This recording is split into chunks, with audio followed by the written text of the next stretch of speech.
जी अस्सलाम वालेकुम दोस्तों, उम्मीद करता हूँ आप सब लोग खैरियत से होंगे। अल्लाह का बड़ा शुक्र है, मैं भी बिल्कुल ठीक ठाक हूँ। बहुत शुक्रिया आपने अपना कीमती वक्त मेरी वीडियो देखने के लिए निकाला, मैं आपका शुक्रगुजार हूँ। मैं हूँ इस टाइम इस्तांबुल तुर्की में, ठीक है। तो आज थोड़ी सी आपको बिलुमास और आया सोफिया की सैर करवाते हैं, ठीक है। तो तुर्की वीज़े के बारे में और तुर्की TRC के बारे में भी आज बात करूँगा, ठीक है। मैं हूँ इस टाइम सुल्तान अहमद एरिया में, ठीक है। तो यहाँ पे मैं आपको दिखाता चलो, ये देखें, ये ट्रैफिक पुलिस की गाड़ी है, देखें कितनी ही ज़बरदस्त गाड़ी है, ठीक है। और इसके साथ लोग फ़ोटो वगैरह खिंचा रहे हैं, ठीक है। ये देखें, इसकी लुक देखें, चेक करें। ये ट्रैफिक पुलिस के पास गाड़ी है, ठीक है। और बड़ी अच्छी गाड़ी है, ऐसी काफ़ी ज़्यादा गाड़ियाँ हैं ट्रैफिक पुलिस के पास, ठीक है। और ये मेरे पीछे आपको आया सोफिया नज़र आ रहा है, ठीक है। ये गाड़ी आपको दिखाता हूँ, ये गाड़ी टूरिज़म की है, ठीक है, टूरिज़म पुलिस की। अगर आपको कोई मसला वगैरह होता है तो ये टूरिज़म वगैरह आपका हल करेगा, ठीक है। कोई शिकायत है किसी दुकानदार की या कोई भी आपके साथ ज़्यादती करता है तो ये टूरिज़म पुलिस आपके साथ जो है ना हेल्प करने के लिए तैयार है, ठीक है। ये आपकी हेल्प करेगी। तो टूरिस्ट बहुत ज़्यादा हैं, ठीक है। ये आप देख सकते हैं। मेरी आवाज़ हो सकता है आपको थोड़ी कम आ रही हो, ठीक है, लेकिन गुजारा अच्छा हो जाएगा, ठीक है। ये देखिए बड़ी प्यारी गाड़ी है, ठीक है, टूरिज़म पुलिस, ठीक है। ये भी आ गई है ट्रैफिक पुलिस की एक और गाड़ी, ठीक है। और बड़ा ज़बरदस्त और शानदार इंतज़ाम है यहाँ पे। पुलिस को बड़ी अच्छी गाड़ियाँ दी हुई हैं इन्होंने, ठीक है। टूरिज़म बहुत ज़्यादा है यहाँ पे, ठीक है। और अब चलते हैं थोड़ा सा बिलुमास की तरफ और आपको बताता हूँ वीज़ा का तरीक़ाकार क्या है, कैसे आप वीज़ा ले सकते हैं, ठीक है। ये जो मेरे पीछे आपको नज़र है ना, आया सोफिया और बिलुमास आमने सामने है, ठीक है। ये जो एरिया है ये सुल्तान अहमद एरिया है, ठीक है। तो बताता हूँ, मैं आपको गाइड करता हूँ थोड़ा, साइड पे चलते हैं, ठीक है। तो देखें ट्राम जा रही है पीछे। अच्छा जी, तुर्की वीज़े के बारे में बात करते हैं। तुर्की वीज़े के लिए हमें कौन कौन से डॉक्यूमेंट्स चाहिए और कौन कौन से ट्रैवल प्लान देना चाहिए। बात सबसे अहम है ट्रैवल प्लान की, ठीक है। तो हमें कौन सा ट्रैवल प्लान देना चाहिए, ठीक है। तो आज आपको बताता हूँ ये सारी चीज़ें। थोड़ी सी सैर करते जाएं और देखते जाएं, ठीक है। इशारा कर दिया, ठीक है जी। बहुत ही ज़्यादा टूरिस्ट आए हुए हैं यहाँ पे।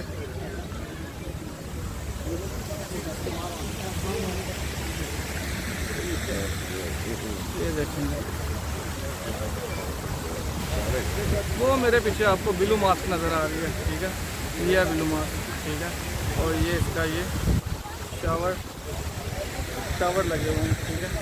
तो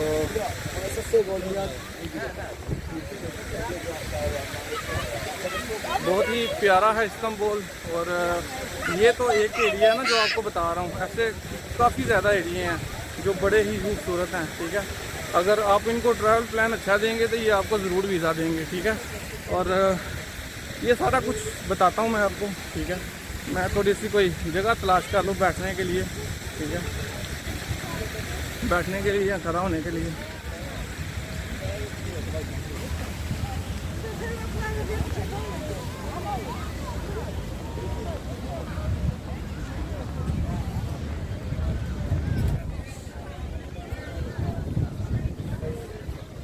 नहीं जनाब, हमें मिल गई है जगह। तो अब आपको बताता हूँ मैं तरीक़ाकार, कैसे आपने इसका वीज़ा अप्लाई करना है और इसका क्या तरीक़ाकार है।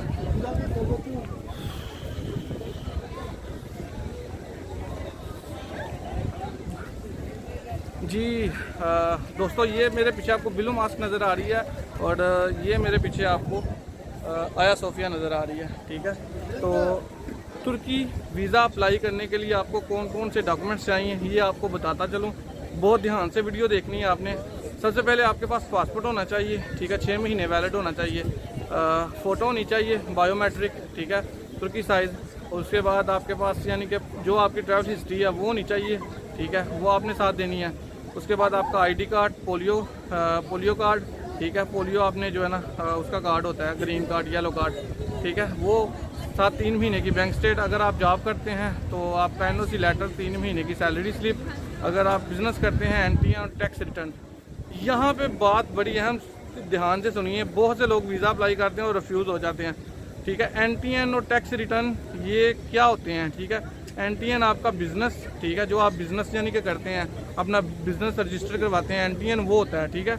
और टैक्स रिटर्न आप नील पे करवा लेते हैं, ठीक है, 6 लाख, ठीक है। बताते हैं कि हमारी इनकम 6 लाख है, हमने टैक्स हमें आता ही नहीं है। तो जब आप बैंक स्टेटमेंट देते हैं तुर्की के लिए, किसी भी कंट्री के लिए, तो आपकी बैंक स्टेटमेंट करोड़ों में, लाखों में होती है। 20 लाख 30 लाख टैक्स आपने सिफर दिया होता है, तो इस वजह से भी वीज़ा रिफ्यूज़ होता है। कम से कम 5-10 हज़ार टैक्स ज़रूर दिया करें, ठीक है। जब मेरा तुर्की का वीज़ा लगा था, मेरा टैक्स 20,000 था, तो तुर्की ने मुझे 4 दिन में वीज़ा दे दिया था, ठीक है। उस टाइम मेरी एज थी तकरीबन 24 के करीब, ठीक है। तो मैं फिर यहाँ आके मैंने फिर रेजिडेंस ले लिया था, ठीक है। तो अल्हम्दुलिल्लाह मैं रेजिडेंस पे रह रहा हूँ, ठीक है। अब मैंने 5वां रेजिडेंस अपना 2-3 महीने बाद रिन्यूअल करवाना है, ठीक है। तो तुर्की के वीज़े के लिए, और बहुत से दोस्त ये कहते हैं नहीं हमें वीज़ा नहीं मिलता, ठीक है। जिनको वीज़ा नहीं मिलता बार बार रिफ्यूज़ कर रहे हैं, आप यही गलती करते हैं कि अपना NTN आपका बिज़नेस जो होता है, और आपके टैक्स रिटर्न और आपकी बैंक स्टेटमेंट, ठीक है, टैक्स आप देते नहीं, बैंक स्टेटमेंट आप लाखों में देते हैं, 50 लाख 20 लाख 30 लाख, और टैक्स आपने जो टैक्स रिटर्न करवाए होते हैं वो 6 लाख पे करवाए होते हैं। तो ऐसा नहीं होता, ज़रा ध्यान से जो है ना काम किया करें, 5,000 टैक्स दे दिया करें, 5-10 हज़ार, वो आपकी प्रोफाइल को थोड़ा स्ट्रांग करता है, ठीक है। जो बिजनेसमैन होते हैं वो तो बहुत ज़्यादा टैक्स देते हैं, वो हर चीज़ जो परचेज़ करते हैं या कोई भी चीज़ परचेज़ करते हैं, बिल अदा करते हैं, कोई भी करते हैं, वो टैक्स देते हैं, ठीक है। तो ये जो टैक्स होता है ये आपका सालाना उसमें शो हो जाता है, तो ज़रूर टैक्स दिया करें 5-10 हज़ार, आपको वीज़े में आसानी होगी, ठीक है। तो तुर्की का वीज़ा जिनको नहीं मिल रहा, अगर आपके बाल आप गंजे हैं, ठीक है, या आपने ये थ्रेडिंग करवानी है, तो आप किसी भी हॉस्पिटल से या किसी भी जो है ना जो सेंटर है, ठीक है, जो ये काम करता है, उनसे जनाब आप ले सकते हैं इनविटेशन लेके वीज़ा अप्लाई कर सकते हैं, ठीक है। अगर आप उनको अटैच करेंगे, ठीक है, काफ़ी ज़्यादा यहाँ पे हॉस्पिटल हैं जो बालों का काम करते हैं और ये थ्रेडिंग करते हैं, रेज़र लगाते हैं, ठीक है। वो बड़ी आसानी से आपको जो है ना इनविटेशन भेज देते हैं, ठीक है, दावतनामा जिसे बोलते हैं, ठीक है। और अगर आपको ये भी मसला नहीं है तो फिर आप कैसे आ सकते हैं, फिर आप यहाँ पे टूरिज़्म कंपनियाँ काफ़ी ज़्यादा हैं जो टूर्स देती हैं, ठीक है, जो पूरे इस्तांबुल का टूर देती हैं, जो यानी कि अदर सिटी का टूर देती हैं।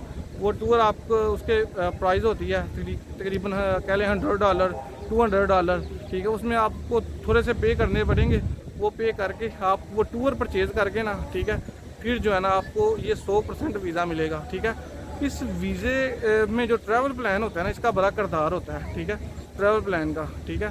तो अगर वो टूर पैकेज ले लेते हैं तो फिर भी आपका वीज़ा जो है ना, ठीक है, वो लग सकता है, ठीक है। 3 महीने की बैंक स्टेटमेंट में होनी चाहिए, ठीक है। अगर चैम्बर के मेंबर हैं तो बड़ी अच्छी बात है, अगर नहीं तो फिर भी कोई मसला नहीं, लेकिन आपकी बैंक स्टेटमेंट थोड़ी सी आपके बिज़नेस के रिलेटेड हो, ठीक है, ना अप हो ना डाउन हो, ठीक है।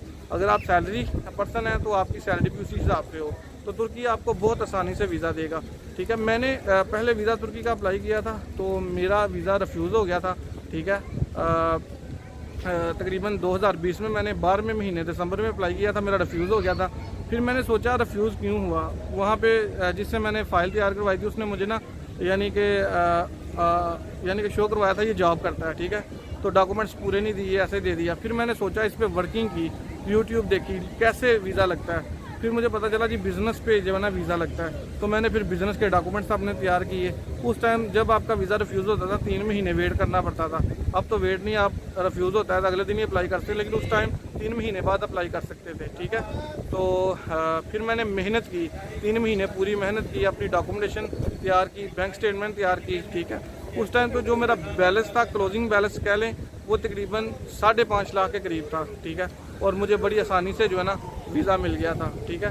तो आप भी थोड़ा सा ध्यान करें। अगर आपको इन्फॉर्मेशन चाहिए मैं नीचे अपनी ईमेल दे दूँगा, आप तुर्की रिलेटेड कोई भी इन्फॉर्मेशन चाहिए मैं आपको दूँगा, ठीक है।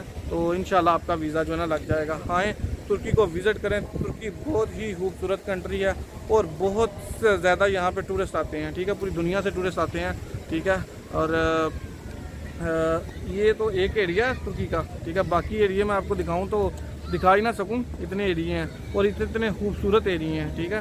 तो आपको बता दिया है आप कैसे वीज़ा अप्लाई कर सकते हैं। कोई मिस्टेक भी हो गई हो तो आप खुद से डॉक्यूमेंटेशन एनातोलिया से जाके ले सकते हैं। कोई भी आपके पास एनातोलिया है, ठीक है, सियालकोट, गुजरनवाला, लाहौर, ठीक है, मुल्तान, पेशावर, कोयटा, ठीक है, वहाँ पे सेंटर हैं। तो एनातोलिया के सेंटर से आप जाके जो है ना जो चेक लिस्ट है डॉक्यूमेंटेशन वीज़ा रिक्वायरमेंट की वो ले सकते हैं, ऑनलाइन भी निकाल सकते हैं, ठीक है। ये थोड़ा सा खुद भी वर्क किया करें, ठीक है।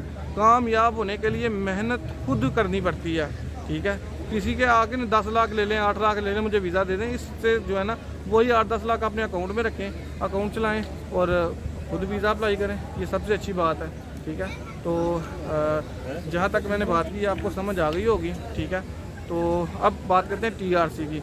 टीआरसी यहाँ पे जो है ना मिल तो रही है, ठीक है। ये नहीं कि टीआरसी बंद हो गई है, टीआरसी बंद नहीं हुई। जो लोग प्रॉपर्टी लेते हैं या बिज़नेस करते हैं या स्टूडेंट हैं उनको टीआरसी मिल रही है, और जो टूरिस्ट वीज़े पे आते हैं उनको फ़िलहाल टीआरसी नहीं मिल रही, ठीक है।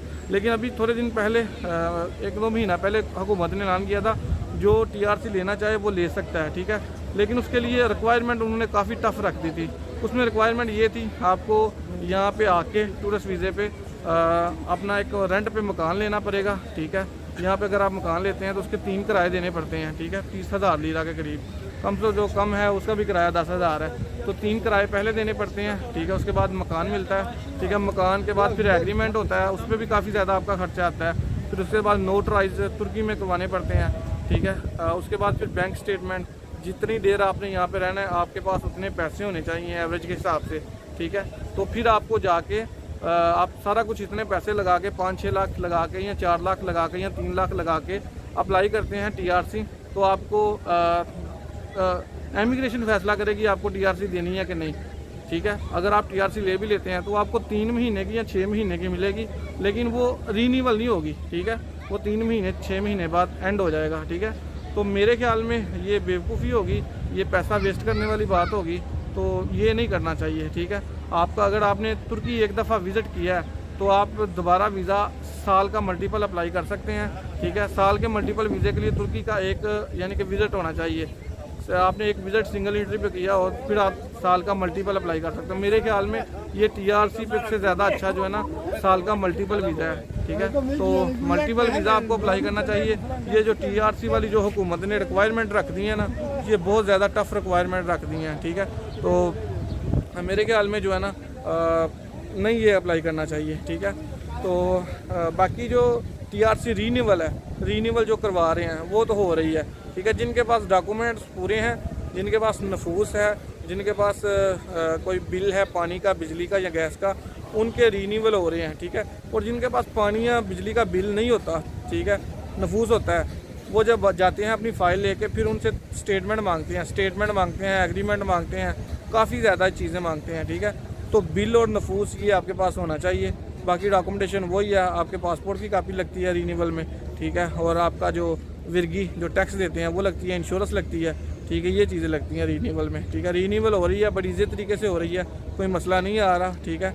और नए लोगों के लिए नहीं बन रही, ठीक है। ये बन रही है लेकिन ये रिक्वायरमेंट बहुत टफ है, ठीक है। तो अगर आपने आना है तुर्की तो एक दफ़ा एंट्री करें और साल का मल्टीपल अप्लाई करें, और तुर्की आके आप काफ़ी ज़्यादा जो है ना वीज़े अप्लाई कर सकते हैं, ठीक है। मैं आपको बताऊंगा कि कौन कौन से वीज़े अप्लाई कर सकते हैं। मैक्सिको का अगर साल का मल्टीपल वीज़ा आपके पास, मैक्सिको का वीज़ा अप्लाई कर सकते हैं, ठीक है। मोंटेनेग्रो का वीज़ा अप्लाई कर सकते हैं, ठीक है। सर्बिया ने ई-वीज़ा कर दिया है, ठीक है।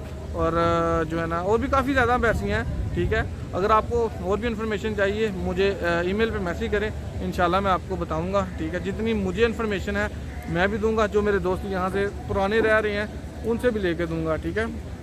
तो उम्मीद करता हूँ कि वीडियो आपको पसंद आई होगी, समझ आई होगी। जिस बात की नहीं समझ आई, ठीक है, वीडियो देखें समझ आ जाएगी, नहीं आती फिर ईमेल पे मैसेज करें।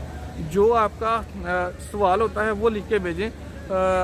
हेलो हाय करने से बेहतर है कि आप वो सवाल भी भेजें और हेलो हाय का भी मैसेज कर दें, ठीक है। तो फिर मैं आपको जवाब दे दूँ। जिसको व्हाट्सअप का नंबर चाहिए होता है मैं व्हाट्सअप का भी देता हूँ, ठीक है। तो मैंने टाइमिंग व्हाट्सएप पे लिखी हुई है। अगर आपको फास्ट रिप्लाई चाहिए तो उस दौरान करेंगे तो आपको फास्ट रिप्लाई आ जाएगा।